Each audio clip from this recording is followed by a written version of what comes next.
क्या आप जानते हैं ब्रह्मांड का जन्म कैसे हुआ था? अगर आप नहीं जानते हैं, तो वीडियो एंड तक जरूर देखिए। तो वीडियो स्टार्ट करते हैं।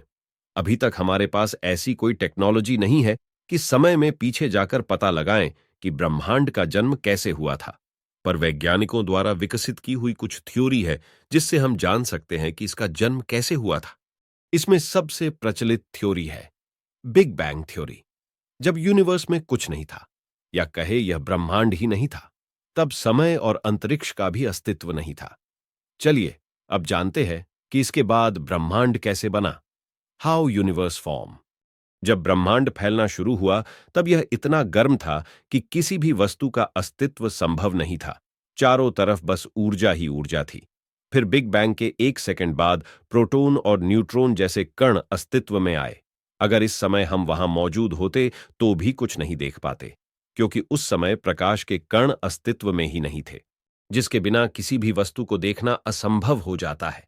फिर अगले 3 मिनट में प्रकाश के कणों ने जन्म लिया। इसी तरह जैसे जैसे यूनिवर्स ठंडा होता गया, वैसे अलग अलग तरह के कण अस्तित्व में आने लगे।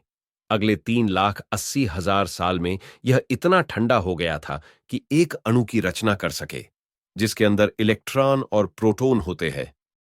फिर इन्हीं कणों ने 400 मिलियन साल बाद मिलकर पहले तारों की रचना की। इसी तरह कई तारे बने और इन सब ने मिलकर आकाश गंगा की रचना की, साथ ही कई ग्रहों की भी। लगभग ब्रह्मांड के जन्म के 9 अरब साल बाद हमारे सौरमंडल का जन्म हुआ, जिसके अंदर हमारा यह पृथ्वी बना हुआ है और उस पर हम रह रहे हैं। अब जानते हैं कि ब्रह्मांड किससे बना है। हमारे यूनिवर्स में 100 अरब से भी ज्यादा गैलेक्सी है, और उन हर एक गैलेक्सी में 200 से 400 अरब तारे। इन्हीं तारों के कई ग्रह हैं।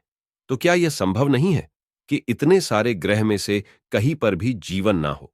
इतने विशाल ब्रह्मांड में एलियन होने ही चाहिए। इसकी जानकारी हमें एक वैज्ञानिक फेर्मी पैराडॉक्स के जरिए दी गई थी।